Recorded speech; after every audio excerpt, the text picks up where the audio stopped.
Essa aqui os caras ficaram bravos comigo, eu falei, se eu sou jovem, eu vou embora. Isso aí é um absurdo.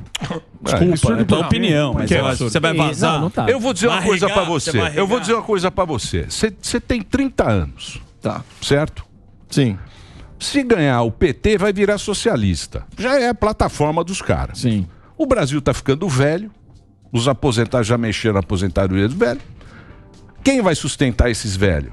Vai ser o jovem. Por um tempo, né? Porque... Não, eu sei. O jovem que vai pagar a conta, o cara que tem 30 anos, certo. Correto? Tô tentando a educação no Brasil é uma porcaria. Você vai concorrer com indiano, você vai concorrer com os caras que são top, que são tudo qualificados. E cobra menos. O Brasil também...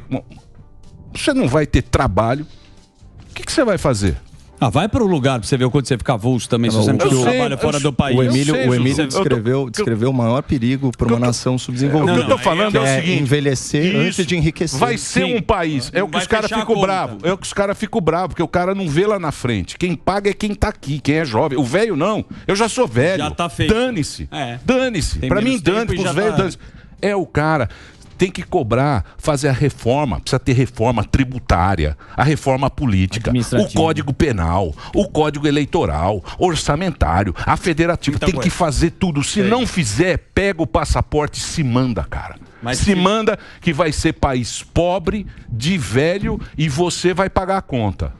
Por isso você, jovem, vai pagar essa conta lá na frente. Por isso que a gente tinha que usar o ímpeto da juventude, a ousadia, a energia, justamente para pressionar e para se organizar, né, no sentido de promover essas mudanças. Uma coisa eu te falo, Emílio, houve um despertar político muito grande no país. Né? Hoje em dia as pessoas têm muito mais consciência dos problemas da nação, né? Tanto os problemas sistêmicos como os problemas políticos, e esse é um caminho sem volta. A partir do momento que você conhece a verdade liberta.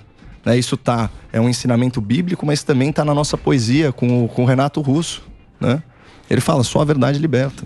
Uma música que se chama Perfeição, uma música muito bela, inclusive.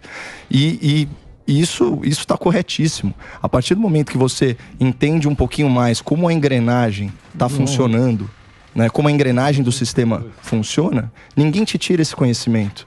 Hoje e amanhã vai ser um testemunho disso. As pessoas estão muito mais conscientes. Quando que a gente imaginar no Brasil, né, vou citar só algumas coisas por cima. Tá certo. Pessoas indo para a rua pressionar pela reforma da Previdência. Que, aliás, foi o primeiro problema que foi... grande problema foi endereçado. Sim. Quando que nós íamos ver o Congresso Nacional baixar impostos de itens essenciais? Isso é uma coisa elementar, mas que ninguém cogitava. No Rio de Janeiro, pagava-se 34% de imposto sobre a gasolina. Hoje paga-se 17%. Né? Deveria ser mais baixo. A gente está falando de combustíveis, telecomunicações, de energia, tem medicamentos também. Tem alguns lugares em que medicamento ainda é tributado em 20%. Isso é um absurdo. Né?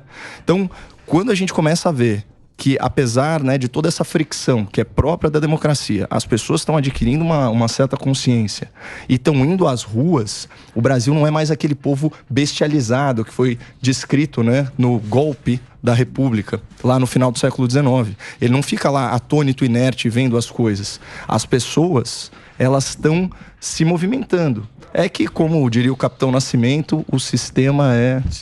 Ô Coppola, mas você tava falando você citou a juventude, que a juventude tem que ser mais ativa e tal. Como é que tu analisa a juventude? A maioria ainda continua inclinada completamente pela esquerda? Como é que é aquele samba, Alba? Eu acredito na rapaziada. Rapaziada. Acredito mesmo. E assim, mas na tua ótica, a juventude, até na teoria do Emílio, falando da questão dos jovens e tal, você acha que os jovens...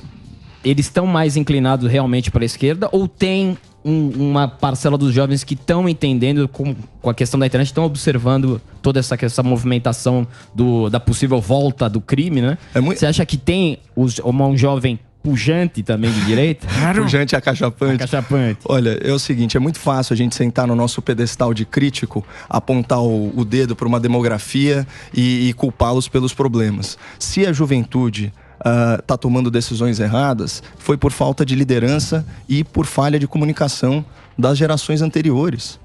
Então, se tem uma série de jovens que estão acreditando aí em narrativas e falsas promessas, é porque comunicadores como eu, estão falhando na sua missão de transmitir a verdade.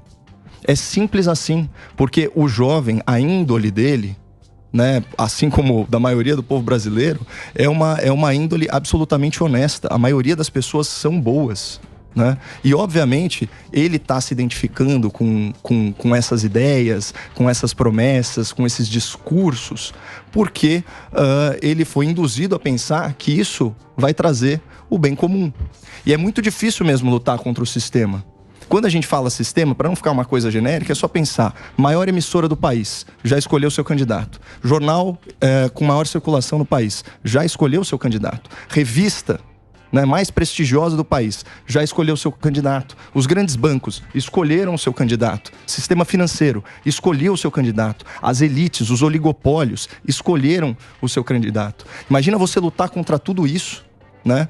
Contra um discurso, inclusive, que é extremamente divisivo. O cara ele ataca a sua família. Ele quer jogar o jovem contra o idoso, ele quer jogar o filho contra o pai, ele quer provocar cisânia, né, no seio familiar. Ele vai estimular uma série de comportamentos que a gente sabe que são nocivos para a alma da pessoa. Então a gente está falando do quê? De vícios, né? A gente está falando de hedonismo, a gente está falando de vitimismo.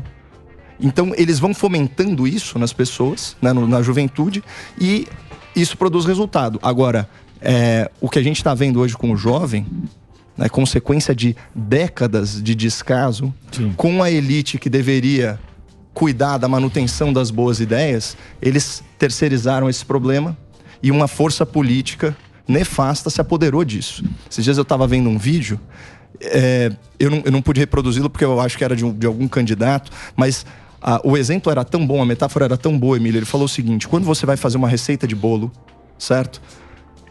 Você vai atrás de uma receita que funcione, obviamente. Sim. Né? Você não pega assim, putz, quero fazer, sei lá, esse bolo maravilhoso de cenoura, cobertura de chocolate. De terra. Exatamente. Aqui no Brasil, a gente está fazendo o inverso. A gente está pegando uma receita que é sabidamente fracassada e está prestigiando ela. Isso confiando aí, obviamente, nos números das pesquisas eleitorais. A gente sabe que intervencionismo estatal não funciona. A gente sabe que você quebrar o império da lei e da ordem não funciona. A gente sabe que atender aos interesses dos criminosos e fomentar a impunidade não funciona. A gente sabe que colocar corruptos no poder não dá certo. E ainda assim, a gente está repetindo essa receita como se o bolo fosse ser diferente. Agora, você imagina a propaganda que está sendo incutida na cabeça das pessoas para que elas se orientem dessa forma. As pessoas, elas são vítimas de desinformação, elas não são culpadas, né? Então a gente não pode alienar esse público.